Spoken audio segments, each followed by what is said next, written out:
happening now on Grid tonight.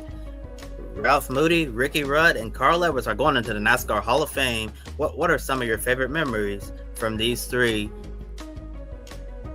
Scott McLaughlin is on the pole for the 108th running of the Indianapolis 500 as Nolan Siegel got bumped from the race. Is this Team Penske's race to lose after sweeping the front row? Ricky Stenhouse Jr. and others were held accountable for their actions in the post-race fight with Kyle Busch at North Wilkesboro Speedway. What were those consequences? Hello to all of our viewers watching here in the United States and around the world. Welcome to Grid Tonight, your weekly motorsports news program. I'm Kobe Lyman, and with me are Joshua Birch and Matt White from Grid Endurance Performance Index. We encourage everyone to comment and chat, ask questions, and support us through Super Chat. Now here's Josh with our top story this evening. Thank you, Kobe. Hello, everybody. And just apologies if my voice goes at any point. I did have a bad voice. It's recovered. So if I croak at any point, I apologize. So yesterday, the 2025 NASCAR Hall of Fame class was unveiled with 2 members from the modern era ballot and 1 from the Pioneer ballot. Starting with the Pioneer ballot, 5-time Cup Series race winner Ralph Moody got in with 60% of the vote. Although Moody had a solid career as a driver, much of its impact was felt on the car ownership side. In 1957, Moody became business partners with John Holman to form the Holman-Moody team, who won 2 championships with David Pearson behind the wheel, plus Daytona 500 wins with Fred Lorenzen and Mario Andretti in 1965 and 1967. The Holman-Moody ended up winning 96 Cup races and 83 poles. The next person going into the Hall of Fame is a driver nicknamed the Rooster, Ricky Rudd, who received 87% of the vote. During his career, Rudd was considered an Iron Man because he raced in the Cup Series for many years. He made his Cup debut in 1975 and made his final start in 2007. Rudd made 788 consecutive starts and currently sits second all-time for most career Cup Series starts at 906. Now, in 33 years at the Premier level, Rudd won 23 Cup races and 29 poles, driving for the likes of Bud Moore, Richard Childress, and Rick Hendrick. Rudd also won at least 1 race for 16 consecutive years from 1983 to 1998. The third and final person to get in with 52% of the vote, 28-time Cup Series race winner Carl Edwards. In total, Edwards won a total of 72 races in the Cup, Xfinity, and Truck Series. Fans love to watch him celebrate victories with his signature backflip celebration. Edwards found lots of success driving for Rushin and Gibbs. Although he wasn't able to win a Cup title, he came close, finishing second twice in the standings.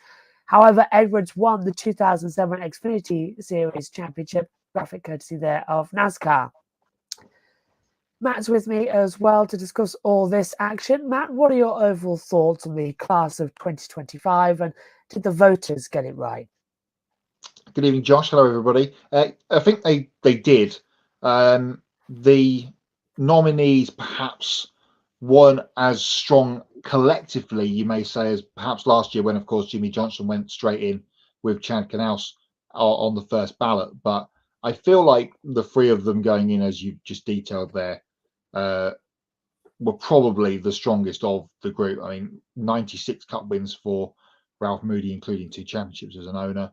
Ricky Rudd, those numbers are just the mind boggles at 906 starts or whatever it was that you mentioned for Rudd, 700 plus in consecutive years, and all those years of at least winning 1 race. He's a bit of like the Scott Dixon of the NASCAR Cup Series. Of Dixon's like 20 years now in IndyCar, or at least winning a single race. And of course, Carl Edwards, who's not so long left the sport as a Cup regular, but to use a Grand Tour line, I guess that means he's not coming back then, now that he's in the Hall of Fame. But yeah, I feel like they have got it right. It'll be interesting to see who's on the ballot next year. We'll get that next spring, of course. But as a collective group, I think they've pretty much hit the nail on the head with what they had on the table.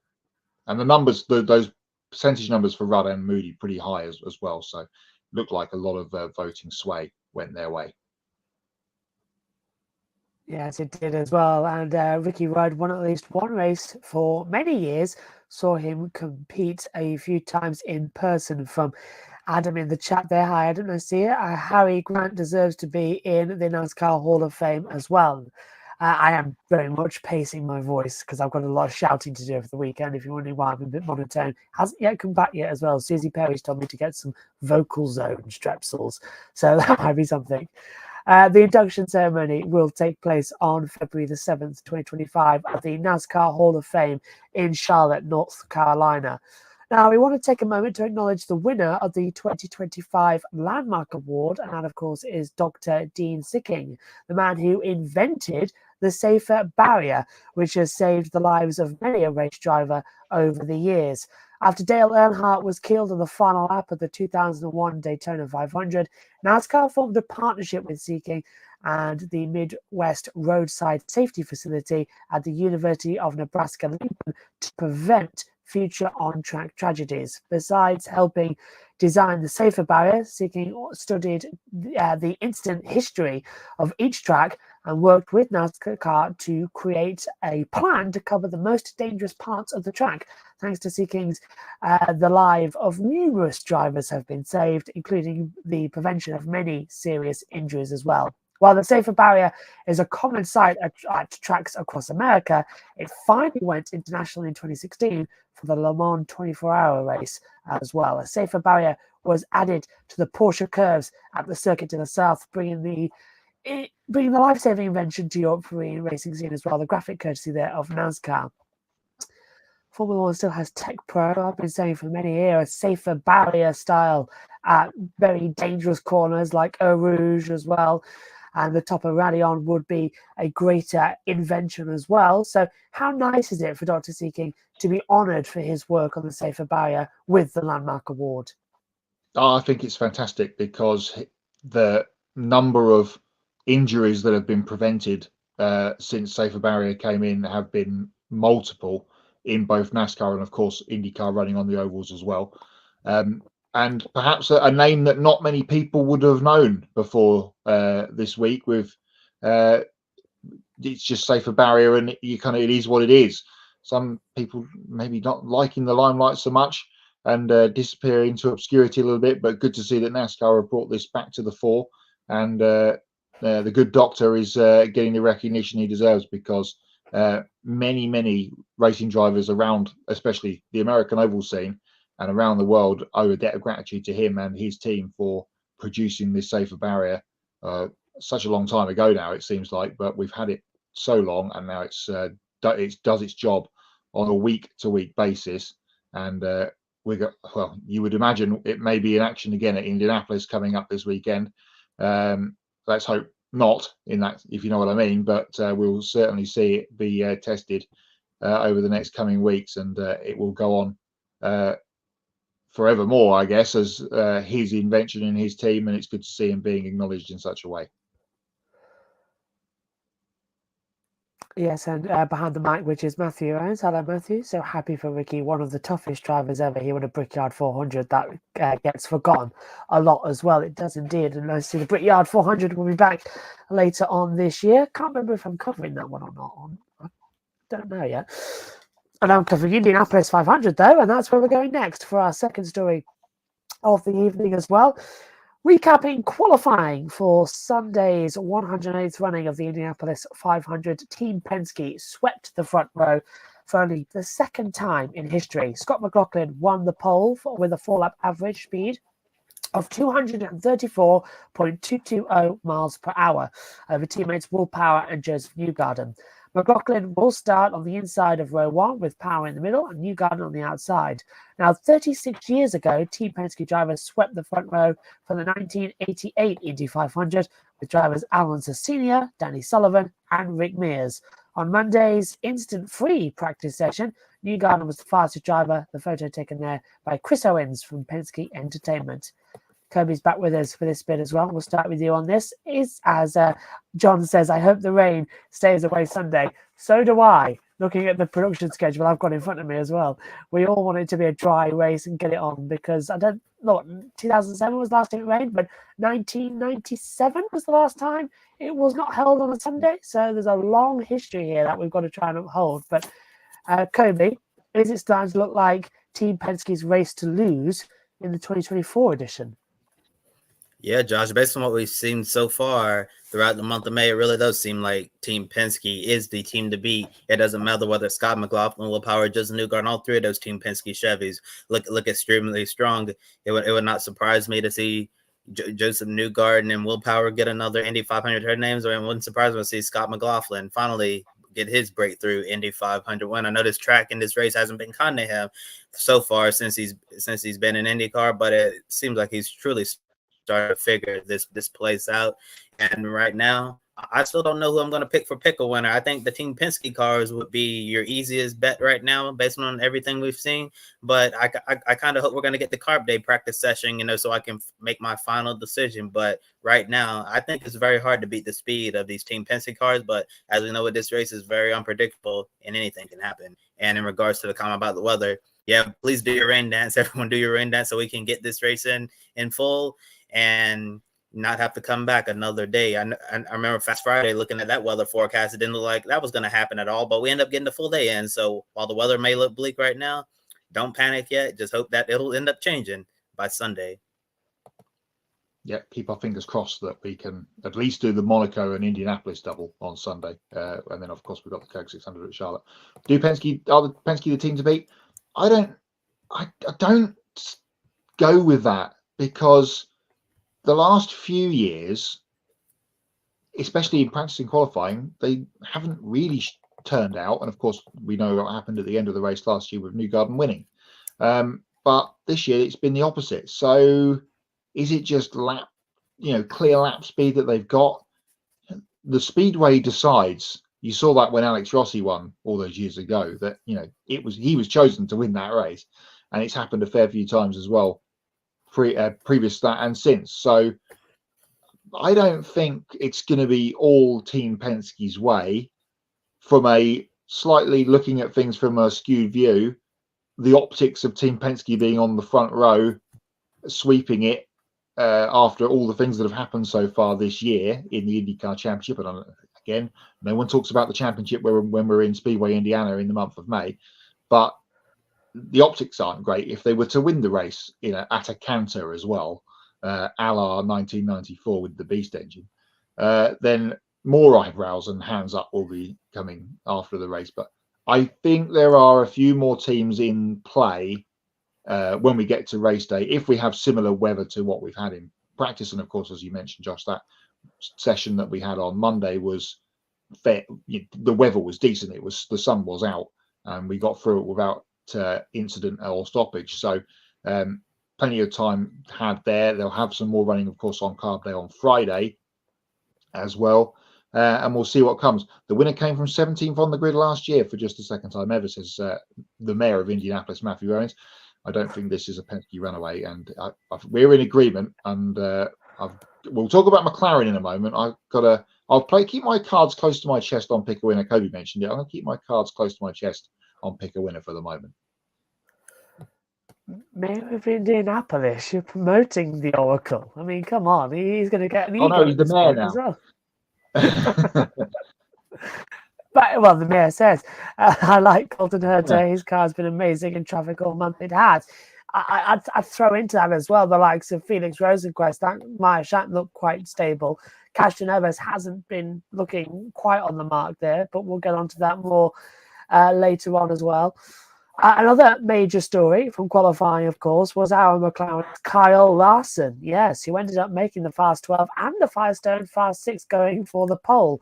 John says, I hope Larson gets a good finish. We all do as well, because Larson qualified 5th in the middle of row 2 with a fall-up average speed of 232.846 miles per hour. Now, after a few hours after qualifying, he travelled from Indiana to North Carolina, where he competed in NASCAR's All-Star Race at North Wilkesboro Speedway. He ended up finishing 4th after starting at the rear. And that's really positive, isn't it, going into the doubleheader he's doing as well. Monday's practice session was all about getting more laps running around over cars to see how the car handles in traffic and getting experience in race-like conditions. The photo taken, as you saw earlier on, by Justin Walsh from Penske Entertainment. There it is, coming up on the screen there as well. It doesn't look gorgeous, but I'm sorry. I still keep calling him Scott Dixon. The amount of cars that have gone blue and orange this year is a joke. It's hard to tell from the NBC camera angles who is who, and the numbers aren't helping either. And even the spotters guide aren't. Me and Megan, because usually, little cheat for you, as Adam says, Scotty Mack has a chance to add to his resume on Sunday. He really does. To give you a little cheat here, how me and Megan commentate on the races, we would spot a car, look for it on the timing tower, and then we know who's around so that we can start calling it. But on Monday, in that carb day-esque, because there's rain due on Friday, so everyone did their carb day practice Monday as well. Because they were running out of order, we had no idea who was in front or where. We were constantly just trying to second guess, and we didn't have a driver tracker either that was working stably. So we were just guessing to see who was going out there. So we need, when we go on board, please NBC, we need their driver to come up like they do in Formula One, or for IndyCar to mandate putting the name on the aero screen, because we not have a clue. Now, I've got completely out of it here, so I'm going to ask Matt a question, and I hope he's remembered what I just talked about, because Matt, despite Kyle Larson impressing everyone with his ability to adapt to IndyCar quickly, do you think it's his inexperience with this car that will show up during the race, or will his raw talent be enough to overcome it as well? We, the collective motorsport fans, I think, and as you can see by this thing behind me, quite invested in this story. I've been asking for this for quite some time. If it was going to be anybody that would go and do this, and we've talked about it on this show as well, it was going to be Larson. And, you know, they struggled a little bit during the practice sessions last week, but they managed to get it together for qualifying. And for him to be in the Fast Six run on Sunday was super cool. Again, he's a Cup Series champion. He's won on all the different tracks in NASCAR. He's a Rolex 24-hour winner. He was racing a sprint car last week, and I had a rollover in one too. I think it was last Monday before we even got to Indianapolis. So, is it a surprise? No, not really. He's in a very decent team, and a team that again have had some struggles with other cars, including engine dramas with a couple of their drivers.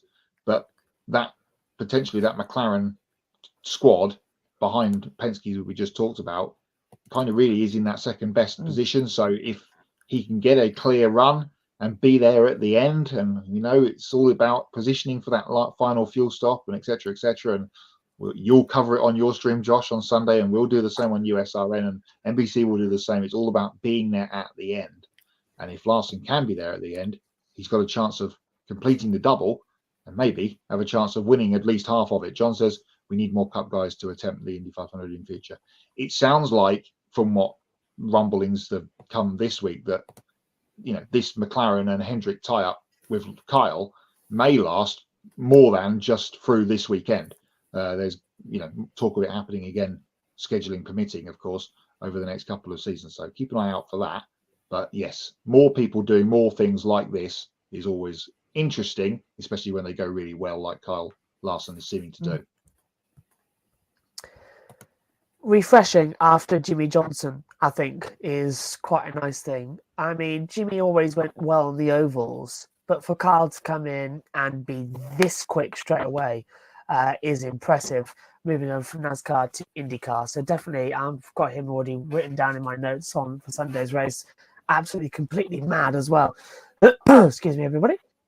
So now the Last Row Shootout on Monday was interesting, with Catherine Legg, Marcus Ericsson, Graham Rahal and Nolan Siegel all trying to get into the race.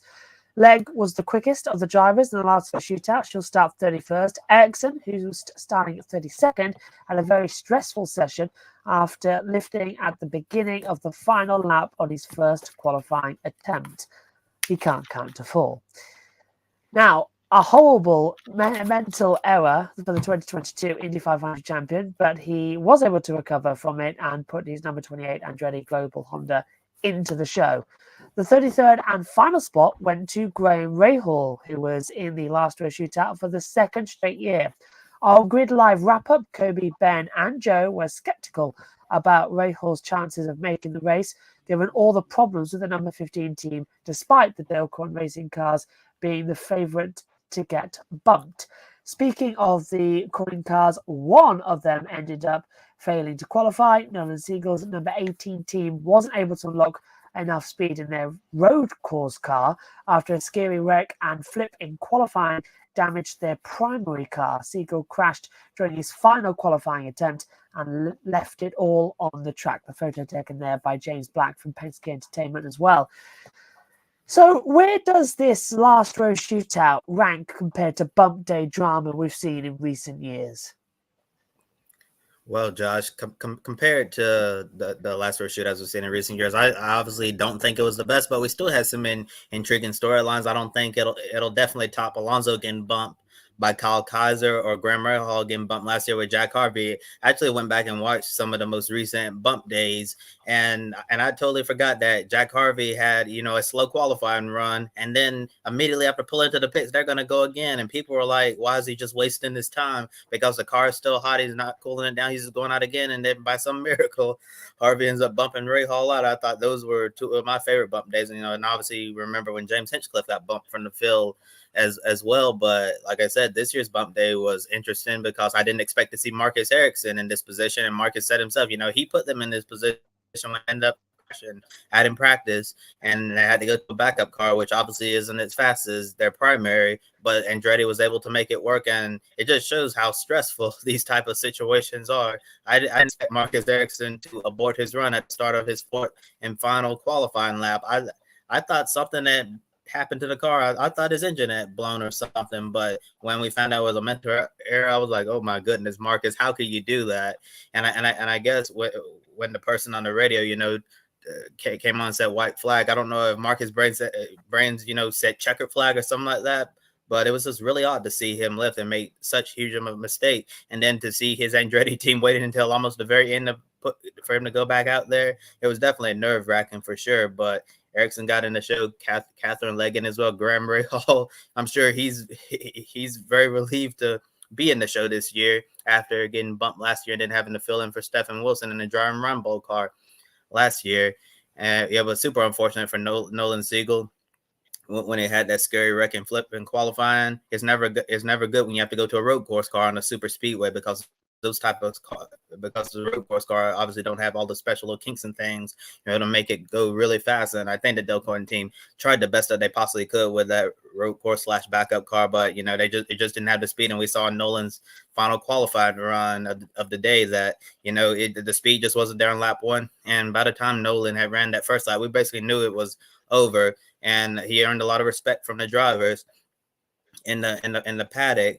Although he ended up crashing out there too, second time in a few days, the drivers respect him for sending and leaving out there all on the track instead of lifting.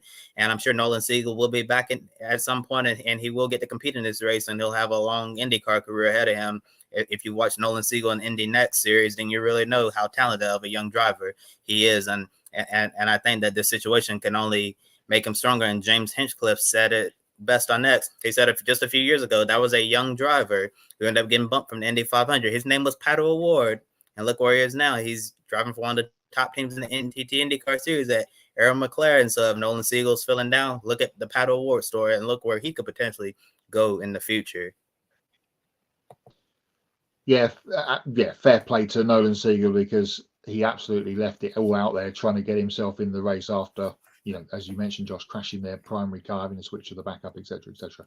I feel like, and Matthew Owens is watching and he'll back me up on this, the Indy 500 qualifying, there you go, exactly what I was about to say. First off, Indy 500 qualifying, he's still undefeated. There's nothing better. I do think we need to rename the Last Row Shootout to make it 5-10 cars, so that we're not just doing nothing for 30 minutes. And that was the point I was going to raise. While we're at this number of, obviously the magical 33, when we've got 34, 35 cars entered, it's going to be like this. If we can get back to the days of 40 plus cars coming to try and get in the race, then maybe they'll switch it back to how it was. But the qualifying builds, doesn't it? We have the normal runs, and the Rinus VK start preempting a hot when we get to hots and knots in a little while. But Rinus VK, goodness me, that was just full drama, wasn't it, to get in on the gun on Saturday.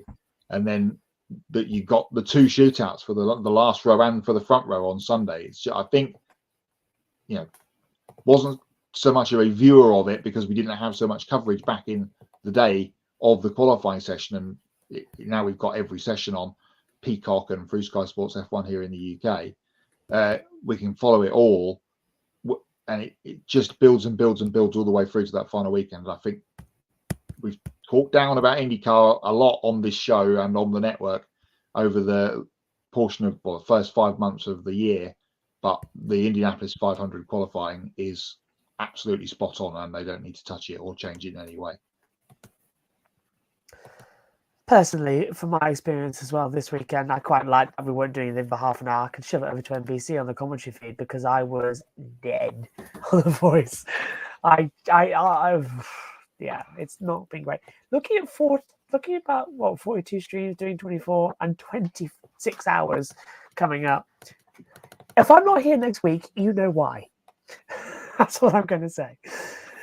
So, on to our next story as well, following on from the fight after the All-Star Race at North Wilkesboro Speedway involving Ricky Stenhouse Jr. and Kyle Busch.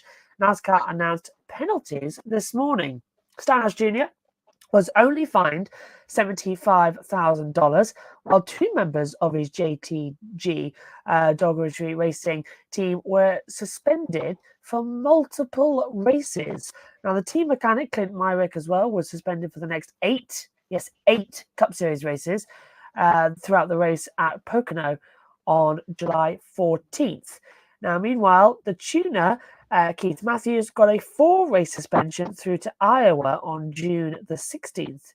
Richard Stenhouse, the father of Stenhouse Jr., was suspended indefinitely after putting his own hands on Busch.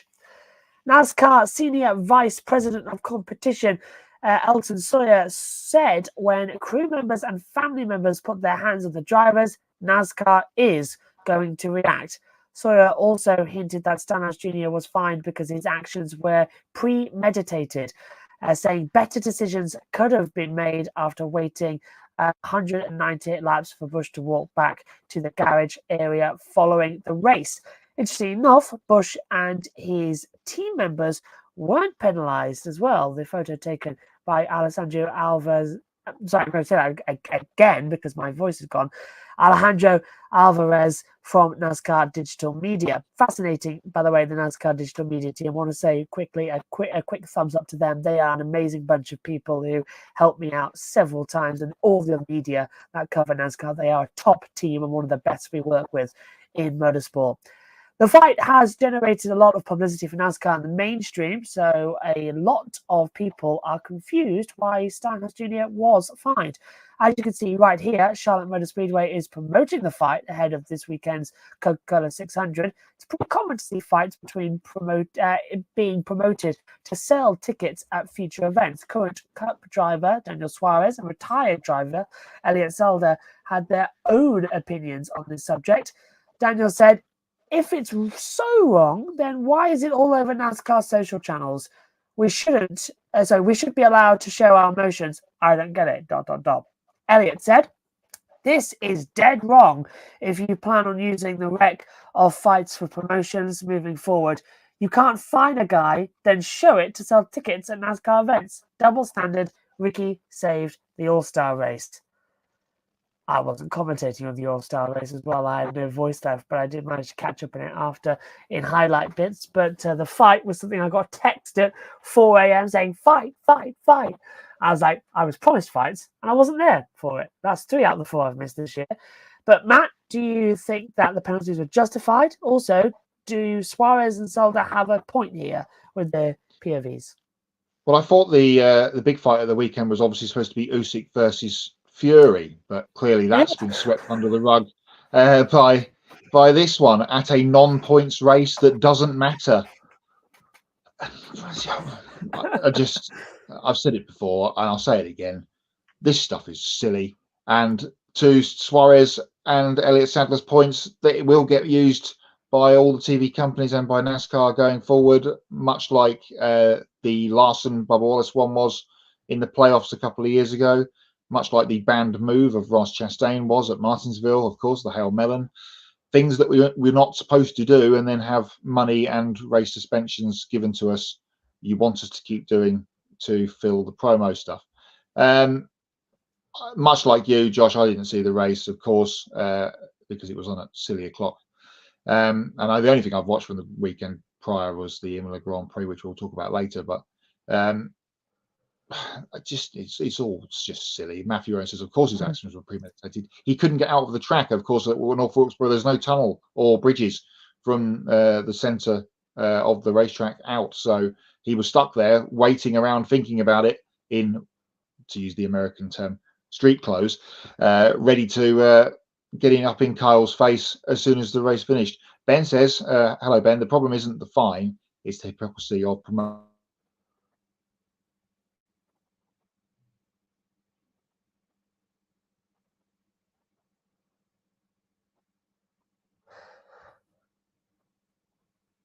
Okay, so I think we've lost Matt there as well on this stream. I didn't know if it was him or me, but Ben says the problem is the fine, it's the hypocrisy of promoting the hell out of it while trying to sell the drivers. It's unacceptable. Tell the drivers it's unacceptable. My point, and Matt's exactly right.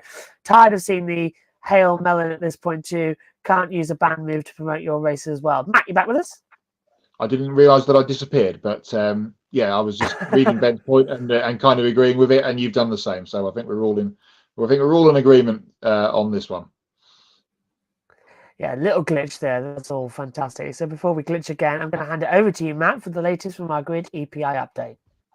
Thank you, Josh. A couple of races from the weekend just gone as I get my note up on my phone to tell you about them, and they were at Circuit of the Americas for GT World Challenge USA, and it was a weekend sweep for Corvette with Alec Udell and Tommy Milner winning both races at Texas, and in Misano, where the European GT World Challenge Championship took place. 2 sprint races, and because it was at Misano, who had to win?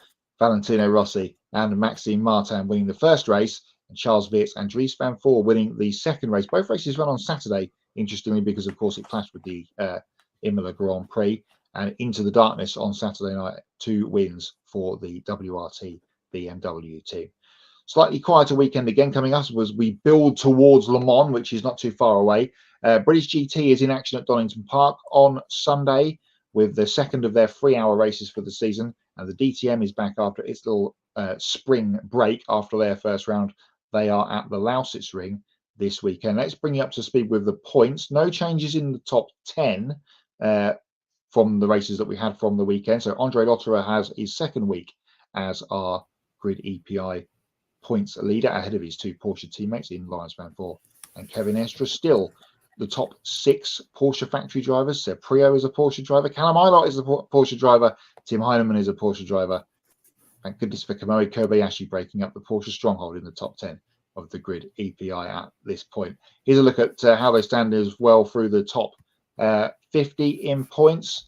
That is now 47 races down in the Grid EPI of 151 for the season. And those races coming up at the weekend, as I mentioned, British GT and the DTM. There's your updated top 50 with Tommy Milner's couple of wins getting him into 50th place there at the bottom of the graphic. Winners, results, and an updated point score from those races at Donington and the Lausitz Ring on the show next week, of course, for week 9 of the 2024 Grid Endurance Performance Index. Now turn the hand back to Kobe with the rest of the week's headlines. Thanks, Matt. Time for some more motorsports news from around the world.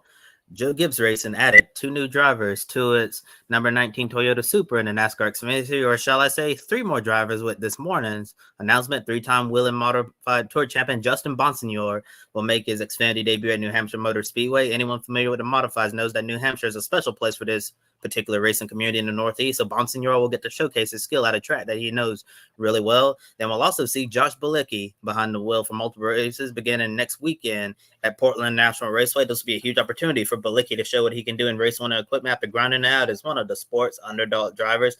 Another driver of the number 19 Toyota was announced this morning, as I just said. Iowa native Brett Moffitt will get behind the wheel at Iowa Speedway. Graphics courtesy of Joe Gibbs Racing. ARCA Menard Series regular Andreas Perez will make his NASCAR Craftsman Truck Series debut next weekend at Worldwide Technology Race KK Gateway. Perez will drive the number 7 Chevrolet for Spire Motorsports. Herdez brand, Holy Guacamole, Danya Maria, and Telcel will sponsor his truck. Perez said he's excited to make his debut with a team like this, and he's motivated to represent his partners, team, and country as best as he can. Graphic courtesy of Spire Motorsports.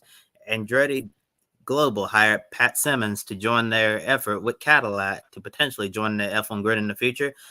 Simmons recently departed his job with F1 as the chief technical officer to join the Andretti Cadillac program at the new Silverstone base after he completes his gardening leave at F1 management. It's a big deal for Andretti to get someone like Simmons to join this program, given his extensive experience, and he is also one of the key people who helped shape the new regulations for 2026. And on the congressional front, a bipartisan group of U.S. senators have written a letter urging the U.S. Department of Justice and Federal Trade Commission to investigate Liberty Media for rejecting Andretti's bid to join the F1 grid. Just like members in the House of Representatives, the senators suggested that F1 could be violating antitrust law. Graphic courtesy of Andretti Global. Now we're going to end our news segment with some sad news. Legendary motorsports promoter and longtime Speedway Motorsports employee Eddie Gossage passed away at age 65. Gossage passed away before the 40th anniversary of the NASCAR All-Star Race weekend. One of the first major races that he promoted was the 1992 All-Star Race, which used to be called the Winston. This particular race was promoted as One Hot Night. It was held at Charlotte Motor Speedway, the first NASCAR race held under the lights out of Super Speedway due to his success at Charlotte, working alongside SMI founder Bruden Smith and Charlotte Motor Speedway president and general manager Humpy Wheeler. Gossage earned a new opportunity in a different state. Gossage became the first general manager of Texas Motor Speedway in 1996 and stayed there for 25 years until his retirement in 2021. SMI CEO and President Marcus Smith called Gossage one of the world's biggest race fans, who often said, "If you don't make a big deal out of it, nobody else will." Adding, Gossage lived that mantra every day at work, developing creative publicity stunts, pre-race shows, and over-the-top entertainment. Texas executive vice president general manager Mark Faber said Gossage was a trailblazer, promoter, and innovator at a time when attracting attention was critical when NASCAR expanded to the Lone Star State. And right here, looking at statement from NASCAR saying that Eddie Gossage was a consummate promoter whose outside-the-box ideas helped engage fans across the country. He was truly passionate about motorsports, and always looking for the next great idea to bring new fans to the sport and keep them entertained at the racetrack. Our deepest condolences go to Eddie's family and friends.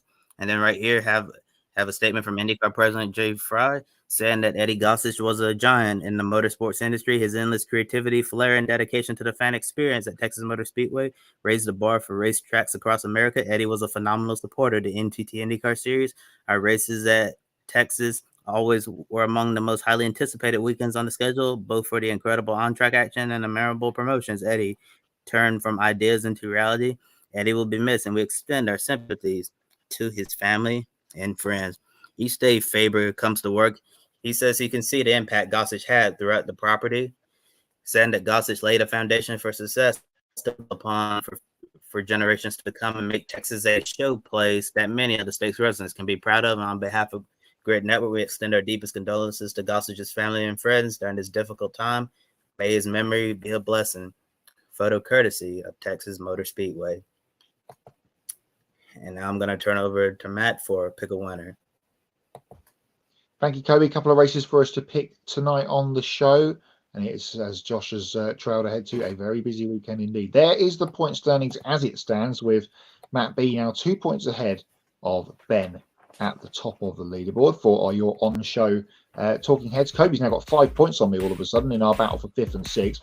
And Josh is in 12th position. 2 races to pick from the show tonight. We're going to start in China, because MotoGP, Formula E, is in Shanghai on a shortened version of the Grand Prix circuit. Doubleheader, of course. And the first race is early doors on Saturday morning for us in Europe. I am going to go with Nissan to have a very strong weekend in Shanghai. It's going to be one of those pack races again, those ones that I really enjoy. Oliver Rowland is my pick for Saturday's Formula E race in Shanghai. Oliver Rowland's definitely a great pick, Matt. I'm going to go with the driver that I've basically been picking for the last races, and he hasn't got me a point, but hopefully this will change in race 1 in Shanghai. Give me Pascal Wehrlein. Who you got, Josh? Nick Cassidy I've got as well, getting close to the end of the championship now as well, and it is, as you've all said, going to be a pack race. I'm expecting the first 15 laps to be bunched right up together in race number 1. I think the best of the best of the past couple of weeks have been Jaguar, consistent at every track we go to, so I'm going with Nick Cassidy. second race for us to pick on the show tonight is the MotoGP sprint race. They are at Barcelona at the Circuit de Catalunya at the weekend. Spanish race, Spanish track. Go with the Spaniard that leads the championship. Jorge Martin is my pick. The king of the sprints at the moment to win another one on Saturday. Kobe, who are you going with? We'll see if we can make it unanimous. And I was just thinking the same thing in my head, Matt. I was thinking in my head that Jorge Martin is the king of the sprint, so I have to go with him. And I think it just makes sense. Spanish driver, Spanish track. We'll see him get another win. You gonna make it unanimous, Josh? No, I'm not. I'm going to go Maverick Vinales. Remember which team dominated this track last year? It was the Aprilias, with Aleix Espargaro doing the double in both sprint and races. I don't think it's going to be Aleix, and the only one who's been going well so far this season is Maverick Vinales. I'm going with him as well to take the sprint race as well. I'll take it. Adam says Formula E at China, Nick Cassidy, MotoGP sprint, Jorge Martin, and rest in peace as well to Eddie. You can get your name on the Pick a Winner leaderboard, which is just there. Wrong side, that just there. This time next week, if you can get onto social media and get your picks in for the Monaco Grand Prix, the Indianapolis 500, the Coca-Cola 600, MotoGP Sprint Race and Grand Prix. Doubleheader at Shanghai for Formula E as well. So plenty of points up for grabs yet again this weekend, of course, and you can be on that board with a couple of correct answers next week. So then, Josh, after your week off last week, it's time for your return to the Hots and Knots section of the show, and I will let you have the floor for your Hots of the week. A definite hot for me was that last sort of 10-15 laps of the Imola Grand Prix. I think that was really, really good, because it proved to me that Red Bull on the day at the moment are struggling. They are not getting it right. There's something going on at Red Bull, and I keep mentioning it, but I said at the time they broke the cost cap 21. They got penalized for it in 22. 23's car was already developed. The really you start to see problems with it would be 2024. We're now in 2024, and now we're starting to see problems with it because Red Bull haven't been able to upgrade as much as they want. They tried to revolutionize, and that worked for the beginning of the season, but McLaren have caught up, Ferrari have caught up, Mercedes are catching up slowly but surely. So really, it's now Red Bull, McLaren, and Ferrari who are right there at the front of the field, and McLaren have really let loose, especially with Lando Norris. And for Max to blow his tyres like that, it was expected, but it wasn't just that the tyres were dead. Max struggled in all the practice sessions going off the track. Qualifying, he got by 77 thousandths of a second to Piastri and Norris. And in the race pace as well, he could never really break free from Norris. And Norris, as soon as the tyres came into his operating zone, ate into a 7-second lead with 15 laps to go and was 7 tenths away at the end of the line. If he had another 2 laps, we would have got him. And it was only the Imola circuit that stopped him overtaking. So coming to Monaco, qualifying is key. Max last year was 2 tenths down, but managed to ace the last sector. McLaren looking strong. We're in for a really great weekend with rain in the air as well. So personally, for me, the hot was the fact that Red Bull aren't as strong as we think they are. And that final few minutes was fantastic. Like the whole weekend in Imola had a bit of a strange, refresh feeling about it. Adam says McLaren scheme for Monaco is hot with the Senna livery that was announced yesterday. Yeah, it does look very good. It's not quite as good as last year's Golf livery, I'll say, yeah. But it is very, very swish. Scotty Mack on pole for Indianapolis, Kyle Larson doing the double, and the NASCAR Xfinity Series race at Charlotte on Saturday will be hot because, of course, Adam is there. Also, Josh's coverage of Indianapolis practice and qualifying. I have a list of 4 hots from this weekend. Considering I only watched one race, I've done quite well to get 4 hots. One of them from Imola that has nothing to do with the race as a hot. Sebastian Vettel in the McLaren, sensational. And all of the stuff with the t-shirts on the Thursday, apart from Max Verstappen, just brilliant. Just all of that was just spot on. I thought it was really, really, really good. I didn't watch it live because I was busy, on Sunday. Otherwise, I probably would have. The fact that I knew it had happened and such like, and we knew it was going to happen because I called it as a hot a few weeks ago. Yeah, it really, really good. British Superbikes were at Donington at the weekend gone. The second race on Sunday, race 3 of their weekend. If you haven't seen the last 2 laps, oh my goodness, it looked like Moto 3 for Superbike with 4 of them going at it at the end. Terrific. Ford back to winning ways in supercars at the weekend with Chazzy Mozzie and NASCAR bound Cam Waters winning at the weekend. Red Bull not getting a win in supercars at the weekend is good for the championship and good to see Ford back. And a preemptive hot, which goes all the way forward to November because Stadium Super Trucks are back at Adelaide. Oh, and that is hot. yes. Jumping trucks back on the streets at Adelaide. That is very, very good. My is knots brilliant. list is bigger than my hot list, but I'll let you go first. Well, I'm going to add in a little hot as well because Okay. during the week, it's been confirmed I am going to Donington for a 3rd time this year. This time to do the Nice. World Superbikes. I'm going as a fan. It's really weird. I'm just going to go to watch a race. I'm missing Iowa in IndyCar, but I'm going down to see Maddie Patterson and her new team, of course, in the Women's World Championship race. So I get to go down as a fan, and I told Maddie about it. Maddie's now completely bonkers and beside herself as well that we all get to meet up finally. And there's a cunning plan as well that's been put in as well by myself and Maddie that I can't talk about, which involves another member of the grid team here. You might know Matt as well, but she might be watching, so I can't say anything. But yeah, that's a hot for me. The fact that throughout the grid network and everything as well, we really do all love motorsport, and it's the hot for me that this team as well takes any opportunity to go to a track and meet up with each other. So yeah, it's fantastic. So anyway, knots. Race director in Formula 3 and Formula 2 needs eyes testing.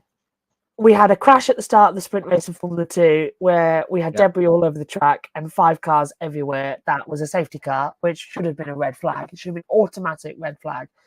Then we had a safety car that wasn't needed to be a safety car because the car got restarted. And then in Formula 3, in the sprint race, we had a virtual safety car when it should have been a full safety car.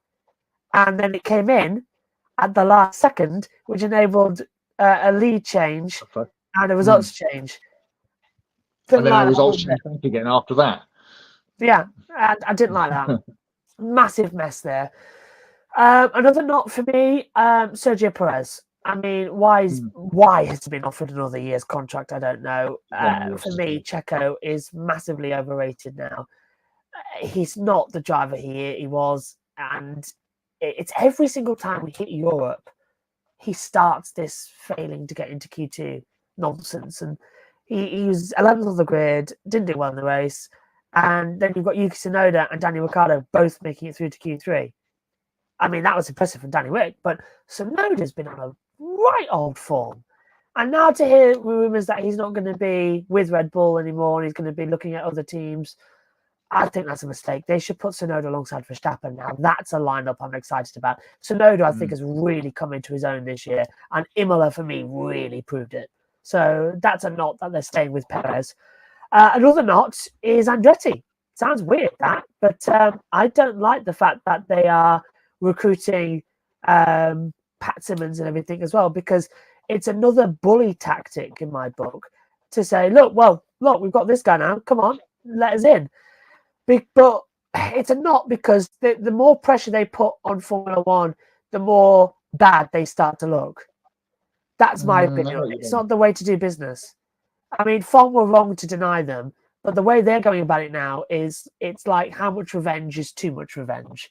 Yeah. And to get Pat Simmons is a bit... And also, it's a very good thing because Pat Simmons has designed the 2026 regulations, so he knows everything going in more than any other person. So it's smart, but it's dangerous. And all this is starting to feel a bit fishy to me. I don't like how it's going. Have they taken Pat out of the sphere of any other team trying to get him for 26? Yeah. Even if Andretti, I mean, I know what you mean. It's like I don't know, and Adrian Newey apparently signing with Ferrari. That's quite good, but I don't know.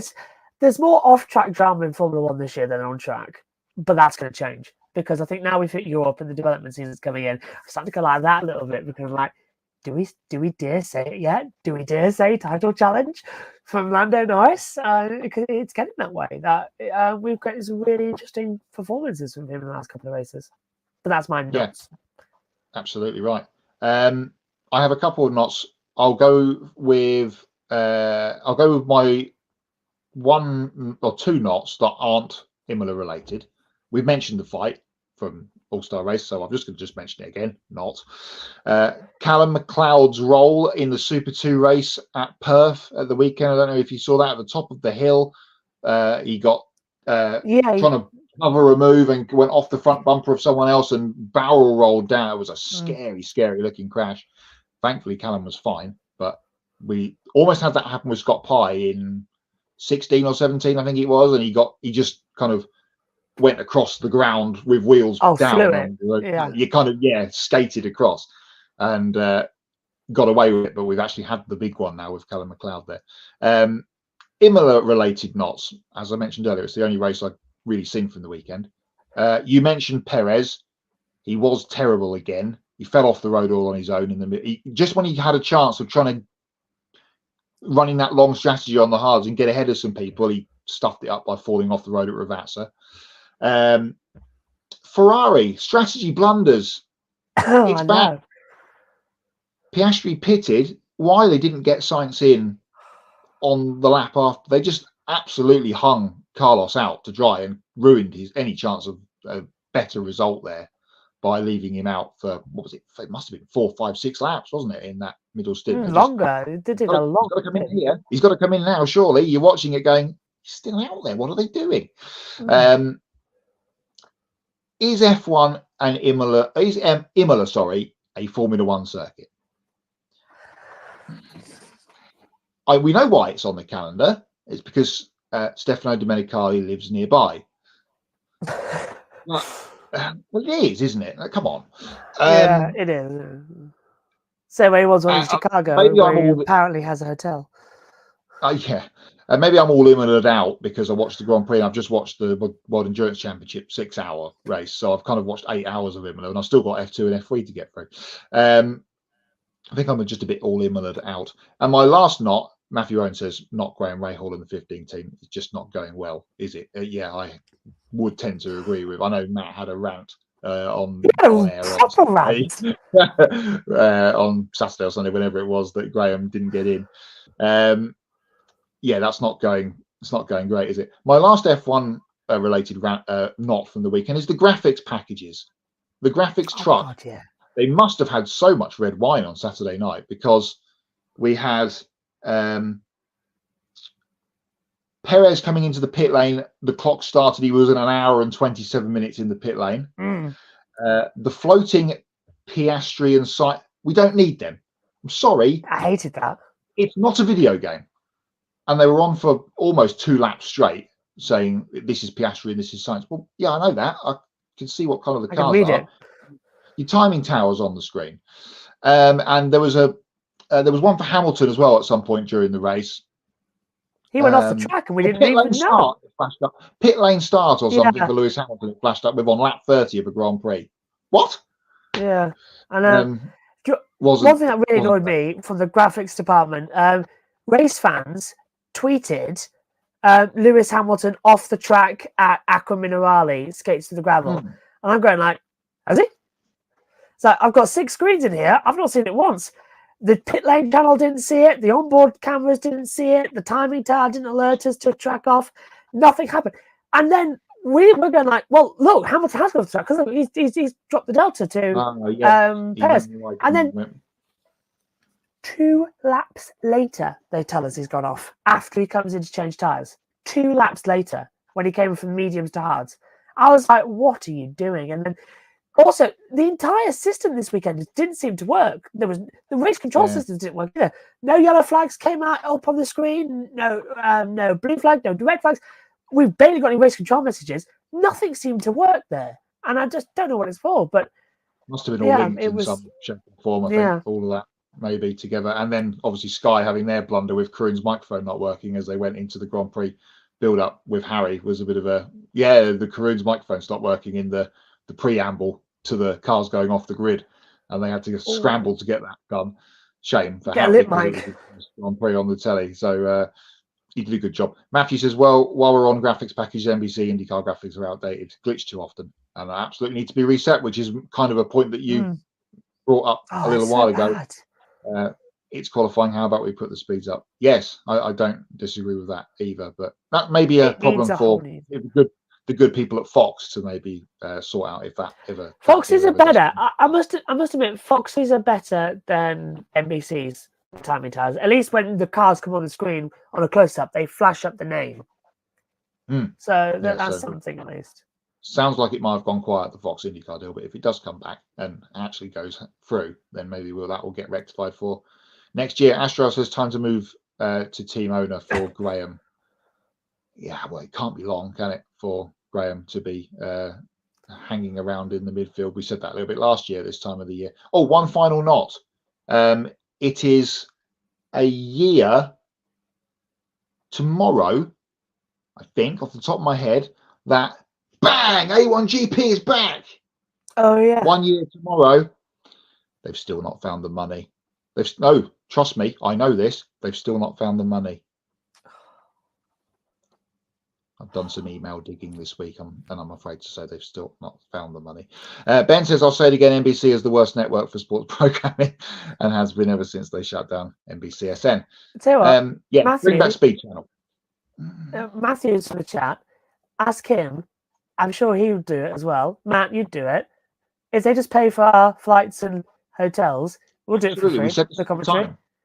Absolutely right. We'll do the commentary for free. We can go to Budapest and Brno and all these far-flung places that A1 Grand Prix will go that aren't Grand Prix tracks like they used to. I don't know. We'll do it. Buenos Aires. Estoril. Where can we Estoril? Yeah. Where can we, in our dream A1 Grand Prix calendar? Mandalika. Mandalika, that'd be good. Jerez might be. Yeah, that's quite good. Yeah. Well, hang on a minute.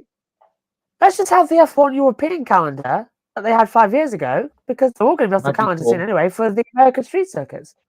Yeah, Magny-Cours, Estoril, and/or Portimao, Hockenheim, and/or the Nürburgring. There's probably others that I can't think of. Misano, maybe. I don't know if you want to go. Not Paul Ricard. Not Paul Ricard. I hate Paul Ricard. It gave me a headache every year. Donington. Oh yeah, that'd be nice. Donington's got a lovely commentary box. You'd love it. You'd love that commentary box. Air conditioned, proper building. Yeah. We'll see what happens with A1. We'll keep. I've got my ears to the ground constantly on things that may or may not be happening. Ben, another comment from Ben. The exclusivity deal with IndyCar has limited the series reach. As far as I'm concerned, new graphics would be nice, but there's a lot more to fix first, as we've been talking about for, it seems, months on end on the Grid Network. And hopefully once we get through the 500, we can start talking about the championship battle again, because that's what we do when we get to Detroit next week. But yeah, looking forward. Hopefully, and let's quickly do a little jig for Sunday. Please let it be dry, but not at the Monaco Harbour. We can have a little bit of a sprinkle there. That would be quite nice. Monaco rain, nothing for IndyCar and NASCAR. That'd be fun. Absolutely. To be fair, just have James Hinchcliffe alongside Lee in the commentary box. I think that's a much better team. Townsend Bell is just driving me up the wall. Leave it with IMSA. He's fine with IMSA. Well, if it's a two-person team, it's fine. If it's three, you start tripping up as well, especially when there's not a clear balance of who's doing what. Well, I've got my other script. Right. So much I've been in production meetings today. Picked up my other scripts as well. Right. Okay. So taking a look at our upcoming schedules as well. Saturday, our Grid Live pre-race. That's at noon Eastern. That's to talk about Formula E, Formula One, MotoGP and NASCAR. Are you ready for this? Because it's Sunday, 11 a.m. Eastern, our special preview show for the 108th running of the Indianapolis 500 as well. That's going to be a big, big show. Make sure to tune in for that. Sunday, 11 a.m. Eastern. Monday, we'll have our special Memorial Day edition of the Grid Live wrap-up in the afternoon to recap the Monaco Grand Prix, the Indy 500, the Coca-Cola 600, including Formula E and MotoGP as well.